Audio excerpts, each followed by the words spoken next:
The wrong wedding. That was what Soraya would remember when she thought about the moment her life shattered and rebuilt itself into something unrecognizable. She had been sent to stand in for her sister at a simple ceremony in the outer provinces, a minor lord, a forgotten estate, a marriage meant to punish her, not elevate her. But the carriage had taken the wrong road. The guards had confused two ceremonies happening on the same day in neighboring regions. And now Soraya stood in the great cathedral of Valdris itself, the stone walls soaring above her like judgment, and realized with dawning horror that the man waiting at the altar was not some minor lord at all. He was the Alpha King. The veil covered her face completely, hiding her terror, hiding the truth that she was not the woman anyone expected. She should run. She should confess. She should fall to her knees and beg for mercy before this deception cost her life. But before Soraya could move, before she could utter a single word, the Alpha King turned to face her fully. His eyes swept over her veiled form. And then he smiled. It was not a warm smile. It was the smile of a predator who had just spotted something interesting. "You're exactly where you belong," he said. Soraya's blood turned to ice. She did not understand what those words meant. She did not understand why a king who could have anyone would claim a woman whose face he had never seen. What Soraya did not know was that the Alpha King carried secrets far more dangerous than her own, that he had chosen her precisely because she was wrong, and that the vow he was about to make, the vow to keep her at a distance, to never let her close enough to matter, would prove utterly impossible to keep. The day had begun with violence. Soraya had woken to her father's guards dragging her from bed, their hands rough as they hauled her down the corridor. She had not been given time to dress properly or ask questions. Her father, Lord Aldrich of House Vantris, had stood waiting in the great hall with a wedding gown draped over his arm. "Your sister has fled," he had said, his voice flat with rage. "She was supposed to marry Lord Harwick of the Eastern Province today. The contracts are signed. Linnea has vanished like a coward in the night." Soraya had stared at him. Linnea was gone. Her perfect, legitimate sister had actually run away rather than submit to their father's arrangement. "You will take her place," Lord Aldrich had declared. "You will wear the veil, you will speak the vows, and you will finally be useful to this family." Soraya had wanted to refuse, but she had learned long ago that defiance only brought pain. So she had allowed the guards to dress her and climbed into the carriage that would take her to her doom. But the carriage had traveled too long, too far. When Soraya finally peered through the curtains, she saw not a modest provincial estate, but the towering spires of the capital city. "There must be some mistake," she had told the guards. "Lord Harwick's estate is in the Eastern Province." The guards had exchanged uncertain glances.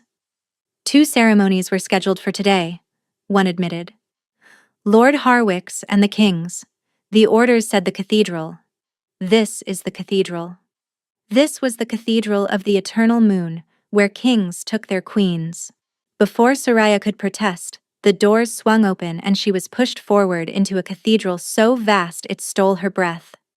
Hundreds of candles blazed from crystal chandeliers. The pews were packed with nobility in silks and velvet.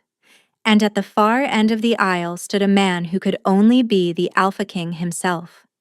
Soraya froze. Every instinct screamed at her to run. The king was supposed to be marrying Princess Vivica, whose beauty was legendary, whose bloodline was impeccable. Not Soraya. Never Soraya. But the crowd had turned. The music had swelled, and her feet began to carry her forward because there was nowhere else to go. The Alpha King watched her approach. He was impossibly tall, with dark hair past his shoulders and eyes the color of a winter storm. Pale gray, almost silver, and utterly cold. His face was beautiful in the way ice was beautiful, sharp and perfect and completely without warmth. She reached the altar. Her hands shook so badly the bouquet trembled. "You're late," the king said quietly. Soraya said nothing. What could she possibly say? The silence stretched, Then the Alpha King stepped closer, leaning down until his lips nearly brushed her veil. "You're not Vivica," he murmured, so quietly only she could hear. "Your scent is wrong. Your height is wrong. Everything about you is wrong." Soraya felt the ground tilt beneath her feet. "So tell me, little imposter, who exactly are you?" She could not answer. Her throat had closed completely. But the Alpha King straightened and faced the crowd. "The ceremony will proceed," he announced. "This woman will be my wife." Chaos erupted. Voices shouted in confusion and outrage. But the king raised one hand and silence fell instantly. He looked at her with those winter storm eyes. And he smiled again. "You're exactly where you belong," he said. And Soraya understood that she had just been claimed by the most dangerous man in the realm. The ceremony passed in a blur. Soraya spoke when prompted, accepted the ring, and stood frozen as the Alpha King lifted her gloved hand to his lips. He did not remove her veil. He simply offered her his arm and led her back down the aisle through the stunned crowd. In the carriage, alone with him, Soraya finally dared to speak. "Remove the veil," he said before she could. Her hands flew to her face. "Your Majesty, please let me explain first." "Explain what? That you are not Princess Vivica?" "I knew that the moment you entered. Vivica smells like roses and ambition. You smell like honeysuckle and fear." "Then why did you marry me?" "Because Vivica refused to attend." A muscle twitched in his jaw. "She sent word this morning that she found our arrangement unsuitable. I was left standing at the altar like a fool, and then you appeared. So I was convenient. You were unexpected." His eyes studied her with unsettling intensity. A mystery at precisely the right moment.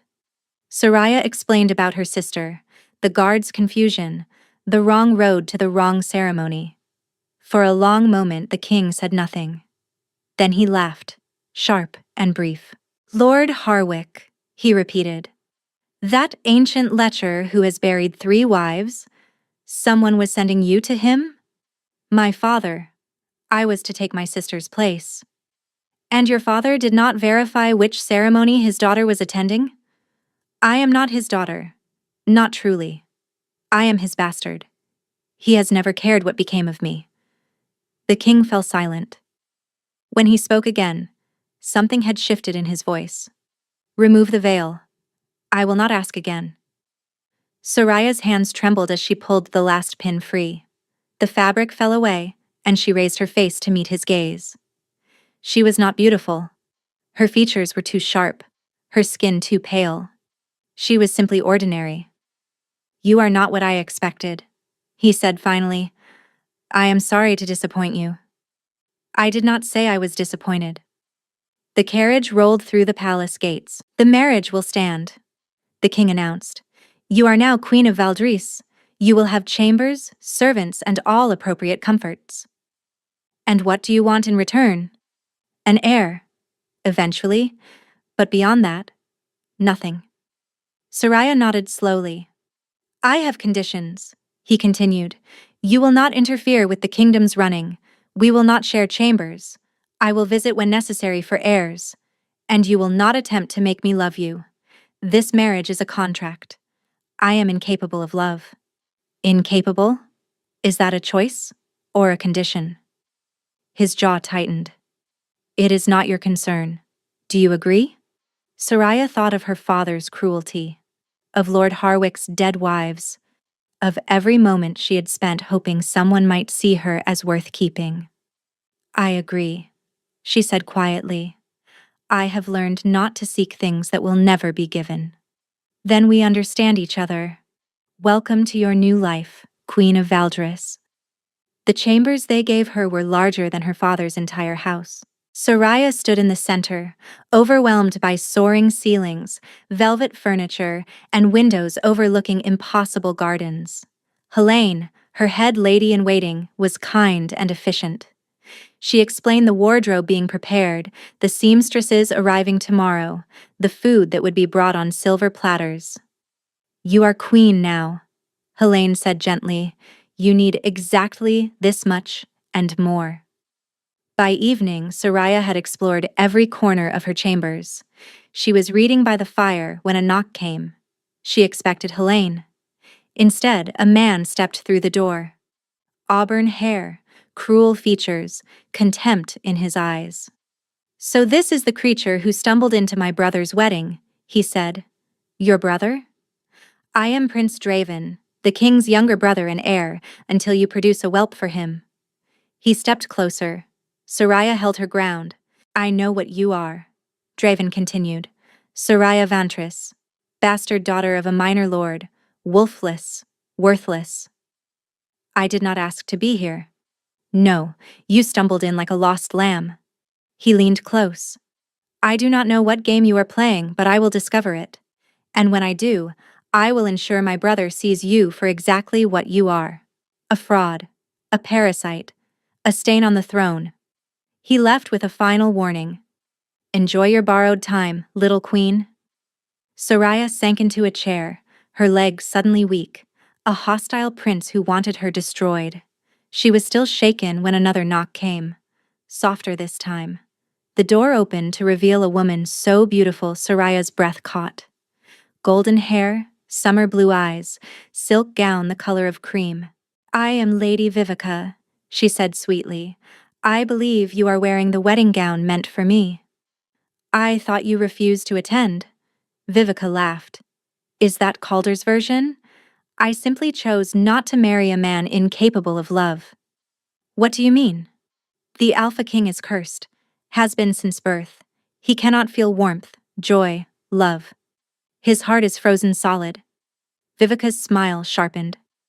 "You will hope. You will dream. You will try to reach him. And when you fail, I will be waiting to take my rightful place." "You want to be queen." "I want what I was promised.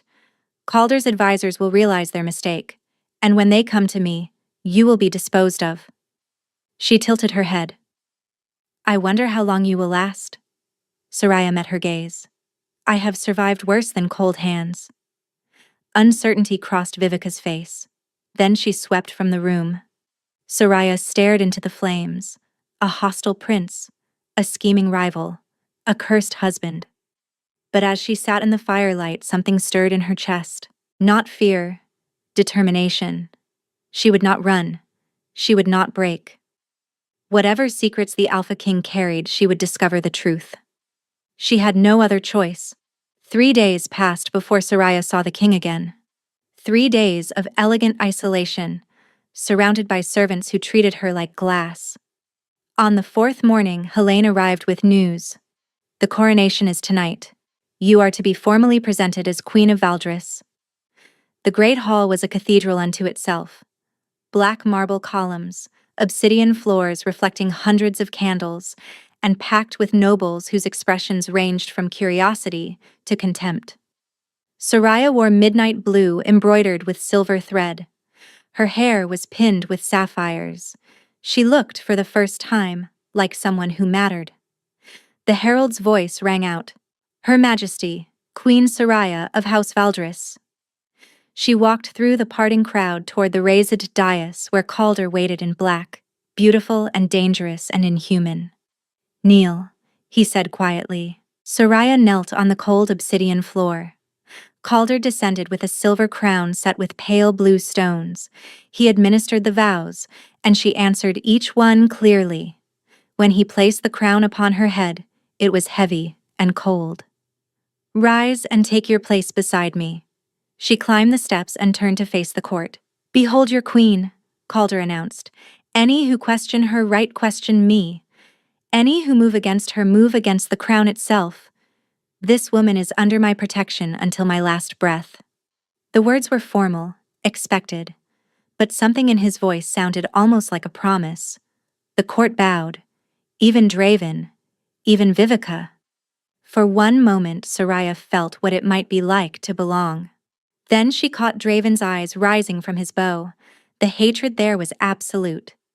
"This is not over," his gaze said. "This is only the beginning." Soraya lifted her chin. Then, let it begin. A week passed before the king summoned her. The message arrived on cream paper in precise handwriting. Come to me at midnight. The door will be unlocked. Soraya prepared for hours. The maids bathed her, brushed her hair, dressed her in thin white cotton. At midnight, she approached the connecting door. It swung open at her touch. The king's chambers were dark, decorated in black and silver. The fire cast no warmth. And standing by the window was Calder in a simple white shirt. His hair loose, his feet bare. He looked younger, almost human. You understand why you are here, he said, to provide you with an heir. Yes, I will not lie. This will not be pleasant. My touch is cold. My skin is cold. Everything about me is cold. You will find no tenderness here. He stopped an arm's length from her. May I touch you? Soraya asked. The question surprised him. After a pause, he extended his hands. The cold was immediate and shocking. Not winter's chill, but the cold of ice, of something that should not exist in living flesh. But she did not pull away. How long has it been like this? Always. Since I was born. And no healer can help? There is no healing a curse. What kind of curse? One that cannot be broken. He pulled his hands away. Do not ask more. There are things I cannot tell you. I am already in danger. Your brother has made that clear. Frost crept across the window glass. The fire dimmed. He will not touch you, Calder said, his voice darker now. I will make certain of it. Then his expression smoothed. Shall we proceed? Soraya nodded. He was careful, clinical, but also gentle in ways she had not expected. When she gasped at the cold, he paused. When she shivered, he adjusted. He was considerate in a way that made her throat tight. Afterward, he lay beside her without touching. You did not flee, he said quietly. I told you I would not. I did not believe you. She turned to look at him. In the dim light, his profile was sharp as a blade, beautiful and utterly alone. I am not what you expected, she said. No, you are not. He rose and dressed, but before leaving he paused. Thank you, he murmured, for being gentle with me. Then he was gone, and Soraya lay awake, thinking about the tiny crack in the ice surrounding his heart. The king did not send for her again. Days turned into weeks. The door between their chambers remained locked. Soraya threw herself into learning the court's ways, studying histories, memorizing noble alliances. She saw Draven watching her at functions. Vivica visited regularly with poison dressed as sympathy. The king has not visited you in 3 weeks, Vivica observed. When months pass with no heir announcement, the council will realize you are merely a placeholder. That night, Soraya made a decision. If the king would not come to her, she would go to him. She used the servants' passages Helene had shown her, emerging in his private study. The fire burned low. Papers scattered the desk. She pushed open the door to his bedchamber. Calder stood by the window, staring at moonlit gardens. When he turned, she saw something was wrong. His face was paler than usual, his eyes shadowed. Frost crept across the floor beneath his bare feet. You should not be here, he said. And yet here I am. Something is happening to you. Nothing is happening. Return to your chambers. No. She stepped closer despite the biting cold. You have avoided me for weeks. I am your wife. I have a right to know what is wrong. He laughed bitterly and stepped into the moonlight. The frost was not just on the floor. It crept up his arms like vines. His fingertips were blue. The curse is getting worse, he said flatly. Every year the cold spreads further. One day there will be nothing left of me, just ice and emptiness. Is there no way to stop it? None. He turned away.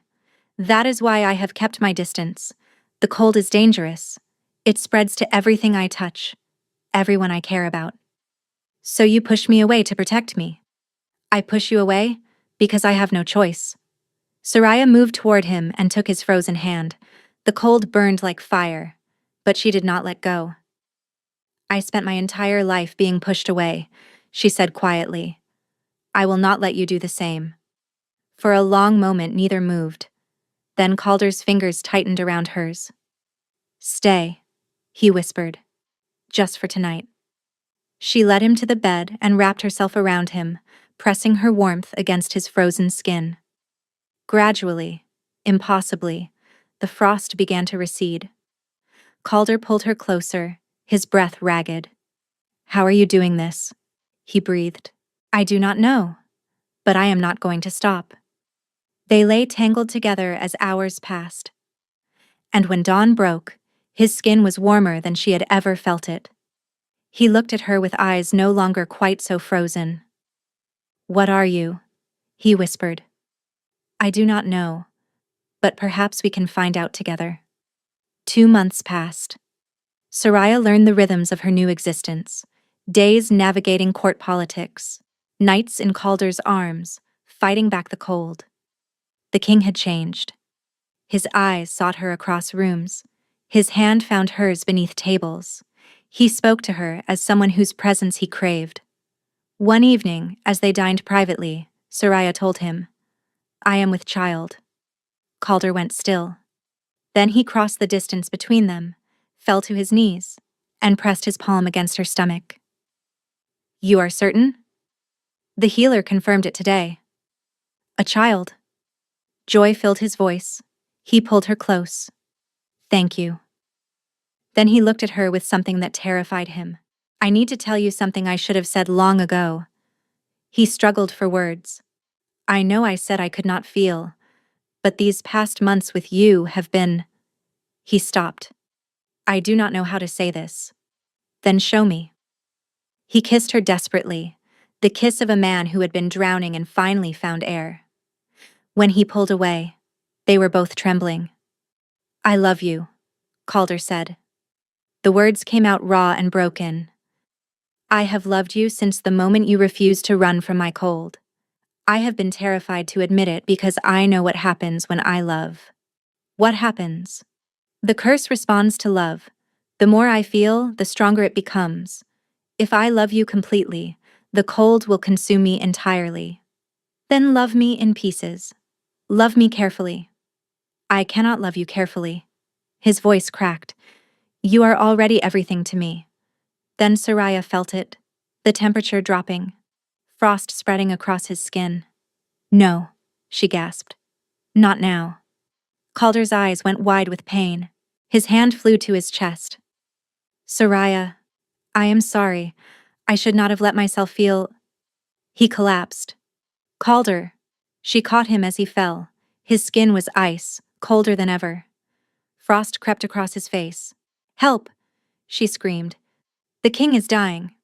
They surrounded him with braziers. It made no difference. The cold radiated from him, freezing everything it touched. Soraya sat beside him for 3 days, holding his frozen hand, refusing to leave.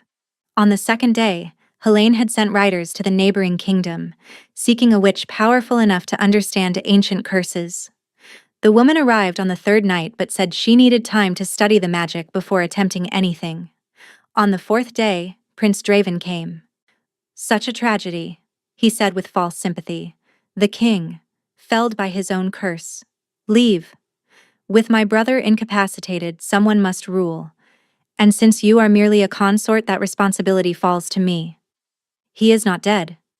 He might as well be. Draven moved closer. Look at him. He is already a corpse. Soraya turned to face him. What do you want? The throne. His smile was cruel. My brother was never meant to rule. He reached toward her, and she saw the glint of a hidden blade tucked in his sleeve. 2 birds with 1 stone, Draven murmured. The bastard queen and the bastard heir. Something inside Soraya ignited. Heat exploded from her body in a wave that sent Draven staggering. The blade clattered from his hand. The frost on the windows melted. What is this? Draven gasped, shielding his face. What are you? I do not know, Soraya said. And her voice was different now. Deeper, resonant with something ancient. But you will not touch my husband or my child. Guards! Draven shrieked. The queen has gone mad. Enough. Soraya turned. Standing in the doorway, supported by Helene and the ancient woman in blue robes, was Calder. Pale, frost-touched, but alive. You, he breathed. It was you, all along. The ancient woman stepped forward. I am Marin, the witch who cast the curse upon the kings of Valdris 200 years ago.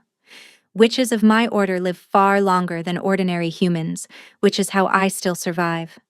Soraya's blood turned to fire. You did this to him? I did what I was paid to do by a man who wanted his descendants never weakened by love. Marin's voice was heavy with regret. But there is something I did not anticipate. Something I thought extinct. What? You. Marin studied her intently. You are a sunwolf, the last of your kind. Sunwolves are a myth. They were hunted 300 years ago, but the bloodline survived, hidden, dormant. Your mother was the last surviving daughter of that line. She hid among servants to escape those who would kill her. And she bore a child with golden fire in her veins. My father knew? He was paid by Prince Draven to suppress your power. The binding placed on you as a child made you undetectable, untraceable. Draven believed you were neutralized forever. He never knew your location, never expected you to stumble into the king's wedding. Everything clicked into place. The wrong road. The confused guards. The accident that had changed everything. Can I break the curse? Soraya demanded. Perhaps. But first, you must confront the one who bound you. Your father holds the seal. Soraya looked at Calder, dying in his frozen bed. I will do whatever it takes. The journey to her father's estate took 3 days. 3 days while Calder remained suspended between life and death. Soraya traveled with guards and Marin, who insisted on accompanying her. The Vantris estate looked smaller than she remembered. Meaner. She walked through the front doors and found her father in the great hall. Lord Aldrich rose, his face twisted with fury. You dare return here. I dare to demand the truth about my mother. I dare to demand you release the binding, and I dare to hold you accountable for every lie. Aldrich laughed nervously. Your mother was mad, raving about sunwolves and destiny. It was the truth, and you knew it. Soraya stepped closer. You sold me to Prince Draven. You took gold to suppress my power. I did what was necessary to protect this family. You did what you were paid to do. Marin's voice cut through. I have traced the payments. Then another figure emerged from the shadows. Soraya's sister Linnea, but something was wrong. Her eyes were too bright, her smile too sharp. Around her neck hung a pendant identical to Marin's. Hello, little sister, Linnea said. I was wondering when you would figure it out. You bound me? Our mother taught me before she died. She wanted me to protect you. Linnea shrugged. But then I met Draven. He offered me a crown when he took the throne. He tried to kill me. My child. Loose ends. Linnea raised her hands, shadows gathering. Without your power, you are nothing. She hurled the shadows at Soraya. But as Soraya fell, something ancient awakened inside her. Golden flames exploded from her body, incinerating the shadows, filling the hall with blinding light. The binding, Soraya said, her voice resonant with generations of power. I reject it. The binding shattered. Power flooded through her veins like molten gold. She was burning, blazing, becoming something more than human. Linnea screamed and fled. The guards pursued. Soraya turned to her cowering father. You will answer for your crimes, but not today. She strode from the hall and mounted her horse, riding toward the capital with fire in her blood and hope in her heart. The palace was in chaos when Soraya arrived. From the king's chambers came cold so intense that ice had formed on the corridor walls. Calder lay completely encased in ice. His eyes were closed. His chest did not move. Leave us, Soraya commanded. Alone with her dying husband, she climbed onto the bed and pressed her body against his frozen form. "I found the truth," she whispered. "I know what I am now, and I am not going to let you die." She reached for the fire inside her. Golden flames erupted, surrounding them in a cocoon of light and heat. The ice began to melt, but the curse fought back. "I love you," she gasped. "I love your coldness and your silence and your terrible jokes. I love the way you look at me, like I am the only warm thing in the world." The ice cracked. "I love that you chose me when you could have had anyone. I love that you gave me a home and a reason to believe I am not broken." The ice shattered. "You are mine, Calder. My husband. My king. My heart. And I will burn down the entire world before I let anything take you from me." The fire consumed the curse in a blaze of fury and impossible love. Then, silence. Soraya collapsed against his chest. Her fire had dimmed to embers, but beneath her ear she heard a heartbeat. Strong and steady and warm.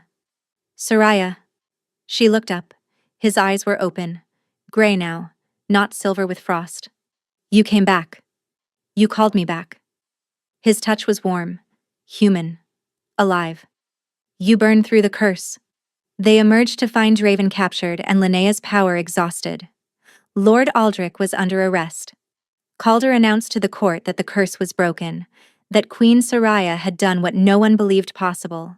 "I spent my life believing I was incapable of feeling," he told her privately. "You proved me wrong. Perhaps we saved each other." He kissed her before the entire court, and the hall erupted in cheers. The baby came on the first day of spring. "A daughter," Soraya said, cradling the tiny bundle. "We have a daughter." Calder approached reverently, looking at her dark hair and sunrise eyes. "She is perfect. She is warm, like me. The curse will never touch her." He gathered his wife and daughter into his arms. "I never thought I would have this. A wife who loves me, a child who will grow up whole. And yet here we are." Draven faced execution for treason. Linnea was stripped of magic and imprisoned. Lord Aldrich lost his lands, his title, and his freedom. "What shall we name her?" Calder asked. Soraya looked at this miracle born from chaos and love. "Aurelia. It means golden, like the sun, like the fire that saved us." "Perfect." As they sat in the morning light, surrounded by warmth and promise, Soraya finally believed that happy endings were possible. Even for a wolfless girl who had never belonged anywhere, even for a frozen king who had been told he could never love. Especially for them. Thank you for listening to this story. Let me know what you thought.